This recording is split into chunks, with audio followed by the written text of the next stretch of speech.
Hey guys, Craig with Wildland Outdoors here. I just got in the rest of the parts for my M110 Mock SASS build, the Aero Precision M5 E1 based LR 308 or AR10, however you'd like to word it.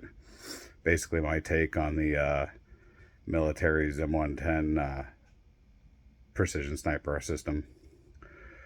So let's go ahead. I've gone over the lower and whatnot.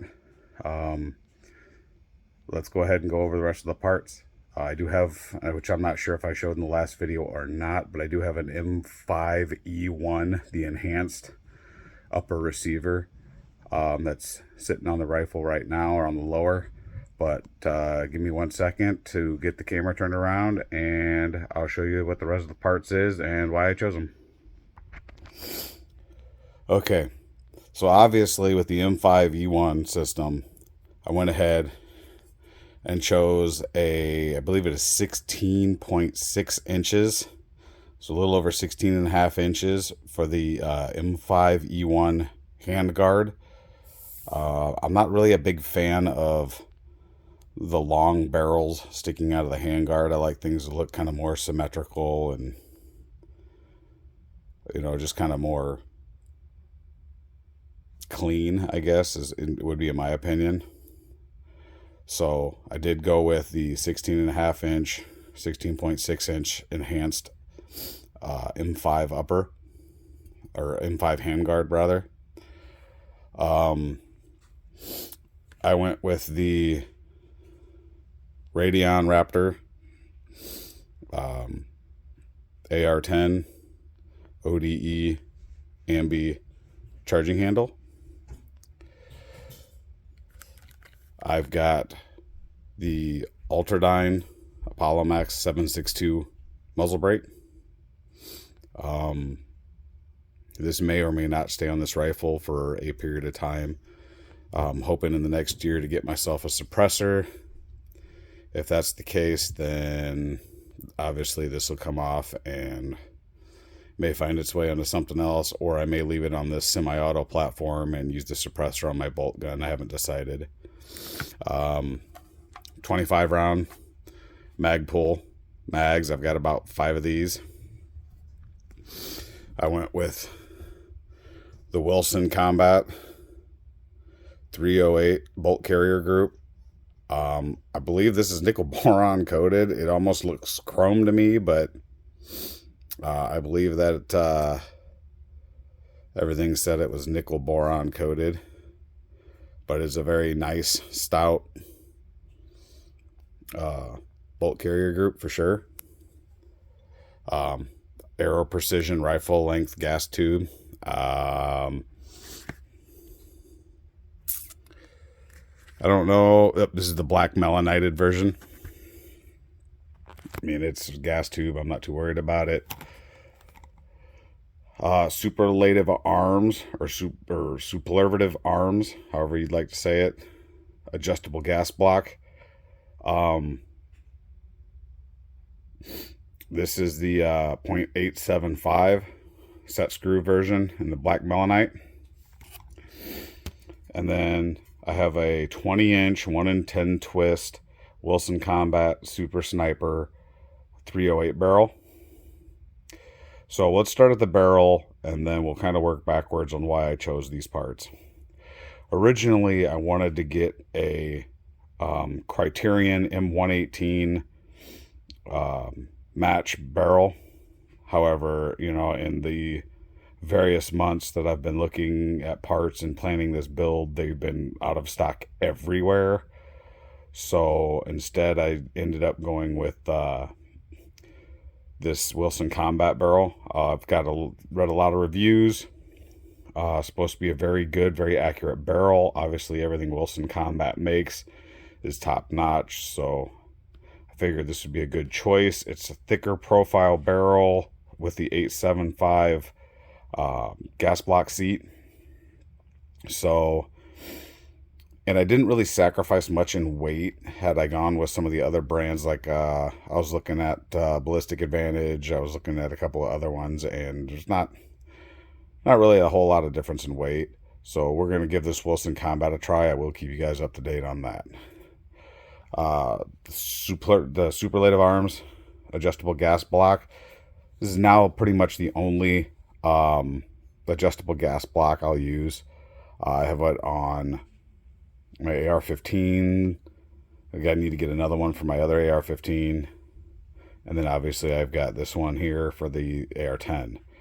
The reason I like the superlative arms gas blocks is typical adjustable gas blocks will choke off the gas, and so it'll limit the amount of gas that the system's able to bleed off or bleed into the tube, which either way you still end up with a bunch of gas, especially if you go suppressed. This gas block, however, gives you the option where you can port the excess gas out the front of the gas block. So once you tune it, if you tune it to blow out of the front of the gas block, you have no excess gas coming back down the gas block and out of the chamber at all. So you don't have that excessive blowback by your face if you put a suppressor on it or whatnot. And I know quite a few guys who do competitions who do 3 guns and so forth, and they absolutely love these gas blocks because you can tune them however you want it with your system, and then like I said, you slap a suppressor on it, vent the excess gas out the front, and keep a smooth running system, no problem. As for the bolt carrier group, as with most things, you know, the bolt carrier, you want something decent quality. I was looking at a couple of different ones, but since I got the Wilson Combat barrel, I decided I'd get the Wilson Combat nickel boron bolt carrier group. You know, again, Wilson Combat makes quality products. You know, it's a pretty slick barrel, or a pretty slick bolt carrier as is. So, you know, once we get it all lubed up and everything, it should run pretty smooth. Magpul mags, just they're magazines. You know, that's Magpul's got a reputation. So we stuck with, you know, Magpul. Arrow gas block, again, or gas tube. Pardon me, it's just a gas tube. I'm not really worried about anything about specific brands. I don't think I've ever heard anyone ever having a problem with a gas tube, as long as it was installed properly. So not too worried about that. The Raptor charging handle. I've got the Raptor charging handle on both of my ARs, and I absolutely love the Raptor charging handles. So I just picked one up for the 308 build because I love the Raptor charging handles. I like the ambi controls and the function on them. They're a pretty solid piece. I went with the Ultradyne Apollo Max muzzle brake. This is one of, if not the most recoil reducing muzzle brakes on the market. It is a very high performance and is set up specifically for competitions and long range precision. And keeps your shots flat for following up, seeing your follow-up shots and everything like that. So it was between this area 419 or a SJC Titan. Heard lots of good things. The Ultradyne Apollo Max is supposed to nudge the SJC Titan out a little bit for best brake. So talking to a buddy of mine that competes and is in the precision game like I am, I went ahead and decided to give the Ultradyne a try. He's got the SJC Titan and loves it, but wanted to try one of these, so I figured I'll give it a shot and we'll see what happens. And then obviously the handguard. Again, I chose it specifically because, well, it's an enhanced handguard. And again, 16 and a half, 16.6 inches, so that, you know, I only have about 4 inches, 5 inches of the barrel sticking out the end. So nice complete package. So there's the rest of the parts for the Mock SASS, and hopefully I can, once I get everything together, we'll get another video up kind of showing you the completed process, or the completed project. I do have a lapping tool to lap the upper receiver, and then talking to, again, my buddy that helps build, or that builds his own precision rigs. I am going to bed the barrel, but I'm not going to do the slather it up with, you know, Loctite and just shove it in there and let it set.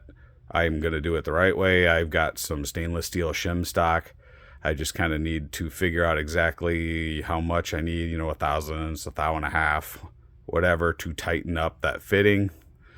And then I'll use a little bit of, I think it's 609 Loctite on the barrel, between the barrel and the shim stock. And then we'll get her mounted in there, so that's a nice tight fit.